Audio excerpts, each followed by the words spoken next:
خطی جانان و خطی لیلا و پیلا مبرای هفته هشت میگی خیال خطی گبدانی در سه سوال نمیتونم من از سه سوال زیاد نمیتونم تو سیاست از دولتداری فرق کردن نمیتونی دویم سوالی ما همینه که شما میگن گروه 24 آدما را میکشه ایسای میتاش گروه 24 رو برادری نوجوانی 31 ساله را پرتو وزارت کارهای داخلی تا امروز خاموش است نگفته است که ما چیکار میکنیم وقتی نفر مرده است تصور کنید خاموش نیست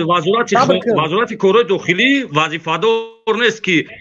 وظیفه‌دار نیست که ببرد در چوت بسپره چیکار میکنه وقتی قضیه سر در سر درست چیکار در سر چی میبرم میکنه خیلی حادثه شدم خیلی عمل با وجود اومد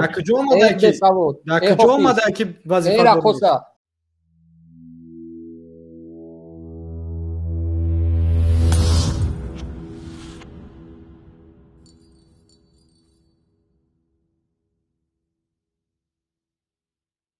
اونم برادر که اوج گپ زد کو گفت که توش تو غریبا را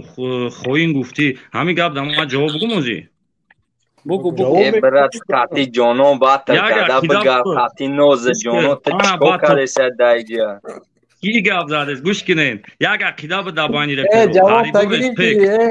برات کاتی نوز جانو بات شما پر پسیکولوژی مردم آموختن انمی غریبایی که کم و بیش در مشکلی قرار دارن عذاب زندگیشون و عذاب پیش بردستن شما همواره که کشیده طرفدار خود کردین و امروز میخواین چیکار به عمل بیارین نه که اگر تمام همو غریبا بیان در وطن امروز با پا بخزن چه خیلی نو برادر از گفت ما 90 نفریم شما قبولش نکنین کو گفتی نه عینو ما برآمد میکنی به که مقصد دیگه تامین بده عینو ما کنه میکنی احساسات تخش نکنی گروه مدار اون مکتبی تو خوندگی من قدیم معلمه تو در یک پرتاش دگیم تو چیکیا رو مردم تعطیل کنی اون 90 نفره که ایت هم میکرد اوت هم میکرد اگر تو رپ سرا باشی من کو گفتی هم گفو من همین گپ دارم 10 تا اترا چپا میکنم با اون دو تا افسانه‌ای که میگفتی خطی جانان و خطی لیلا و پیلا مبرای هفته هشت میگی خیال خطی گپدانی در سه سوال نمیتونم من از سه سوال زیاد نمیتونم تو سیاست از دولتداری فرق کردن نمیتونی تو پروس هم دو کلمه کوچه در ازیاد کرده میخوای بروی همینجا گپ تا بگذارونی میخوای من لبای سوالات جواب میدم به خدا قسم تو وطن از میلاد اگر این همین یک کلمه بدونی فرق کرده بتونی من از همین منبر میرم تو وطن رحمانوف میگی ملت رحمانوف میگی دین رحمانوف میگی نعوذ بالله خدا را رحمانوف میگی پیغمبر رحمانوف میگی در نزد رحمانوف ملسی سجده میکنی برو اومدی من قطعی شما بحث میکنم تو ولی قانون کشورم میگم درباره قانون معلومات داری نمیدونی پس چی میگوی اینجا میدانی بطل نیست قطعیت دختر برای خیب کردن افتاش کنی اینجا مردم جان شده تای در مقابل حکومتی که سلاح داره میجنگه میفهمی تو چی برو اومده افتاش کردی سی مردم خیال کردی گوام برای تو اینجا مردم در مقابل سلاح برو اومده مبارزه برسه مردم اینجا مردم خون داده است چی میگوی سلمان برادر در اینجا زنی توجیک هست شاید بیاین محمد که برادر هستیم همین با همین مادر سخن دیم شاید یگان گفتنی داشته باشم بعد برمیگردیم صبر کنید زین توجیک مرحمت کنید سلام علیکم و رحمت الله برکاته برادر نویک شما را کیجا مجبور کرده بود که اینالوگ وای میشه نه یا که امنیت فریاد کرد گفت که شما هم شو ریپریست باید نالوگ بسپارین مرحمت تا ماه اپریل امگران اسپید نکرده اینجا اومده برآمد میکنه با همین جان تا خلاص نشه برادر آوازاتو نخاموش کنه کسایی که گپ نمیزنین نویک جواب تی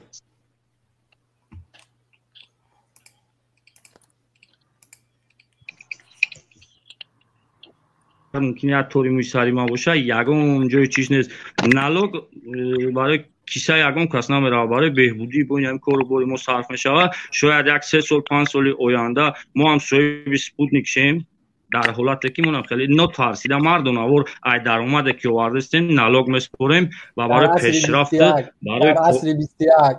در عصر 21 خب اینترنت رنگ سیمی آلومینی زمینکات میکنه دویم سوالم برادر وایسیدی ما خیلی مخلصیم باور کنید صبر کنید دویم سوالی ما همینه که شما میگن گروه 24 آدما را میکشه ایسای میتاش گروه 24 برادری نوجوانی 31 ساله را پرتو دویم سوال ما 25 سوال دارم 5 سوال ما در جواب بعد ما آرومونه سحر خرک ما میخرم نماز بونداد ما میخوانم با خواب میرم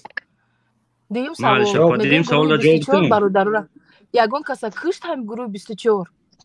یا کی حفظ یگان کسا کشت نگفتم اپا چی باید تهمت میکنین گروه 24 یگان کسا نکشت چی باید تهمت من نگفتم دفعه یعنی منظوری مادر همی است که ما این مشکلی نه اینکه ملت گپ میزنیم بلکه حکومتی ناتوان حکومتی که نمی برادر وایس خانواده را یتیم موند خب همین اورا ببینا حکومت همین اورا ببینا جواب اپا همین اورا جواب ده که همین نفر کی دعوت به شعبه پلیس کرده است وقتی که از بالا به گفتی حکومت از بالای 3 متر به زمین افتیده است پس چرا نوار ثبت برای مردم نشان نمیتن چرا نفری که این دعوت کرد مسئول است باید به جوابگری کشیده شود تا امروز وزارت کارهای داخلی خاموش است مرحمت همدردی به منزل پدری مهرالدین گدازاده می آیند به گفته پیوندانش روز 10 اپریل مهرالدین با دعوت پلیس همراه پدرش به شعبه وزارت کارهای داخلی شهر وحدت رفت و بگاهی آن روز جسدش را آوردند. روز جمعه دادرم را باز به واسطه رئیس محله دعوت کردن که عدل شهر وحدت بیاید از بس که گفت گناه ندارم نمیرم باز به واسطه رئیس محله چند بار تعیینش کردن روز چسله 10 اپریل سال 2021 دادرم به قطعی پدرش خسته به عدل شهر وحدت ساعت 10:00 رفتن عدل دادرم را درآورده پدرم را نموندن که گاو زن قطعیشون. وزارت کارهای داخلی همان شب با نشر خبر گفت مهرالدین گدازاده 31 ساله با مقصد گریختن از جوابگری جنایتی خود را از آشیانه 3 بینای پلیس شهر وحدت به پایان پرتافت. در خبر وزارت آمده است او به 12 حالت دزدی متهم میشد، نظری که پیوندان مهرالدین به آن باور ندارند. وای اونقدر جنایتی واجبی نکرده بود که وای مجبور شود از بالا خوش دنگله بتیاد وای نه یگون کشتار کرده بود نه یگون آدم رو با کارچه زده بود نه یگون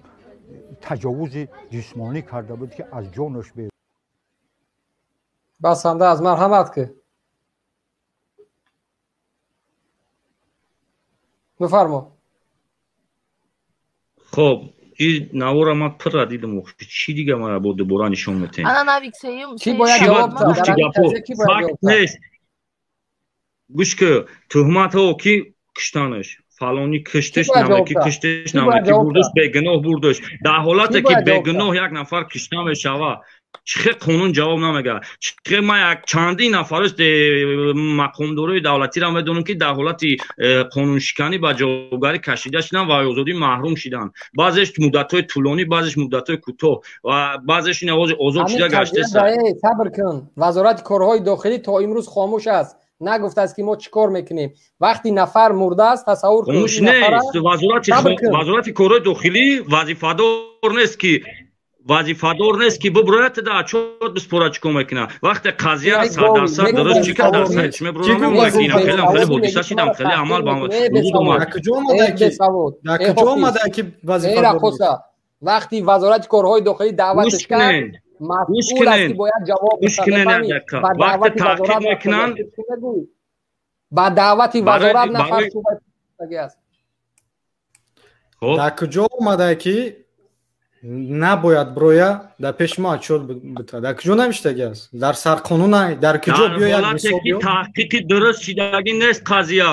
بعضی دلوی هست که 10 سال 15 سال تعلیم بشن نه دوره او باید برویا پاسخ فکت و دلیلش قطعی نشون ته پیشکش جامعه گردونه رسانه گردونه والدین گردونن جبر دیده که همین قضیه همی است همین روح قضیه را رسانه کرد خب گوش کنیم رادیو آزادی قضیه را رسانه کرد بعد گوش مردم رسون رادیو آزادی کجا گرفت قضیه را ایشتی وزارت کارهای داخلی گرفت هم خبر موده چی؟ حواله ها خوالین نبارن شما مقصدی خودتون بگین یک بار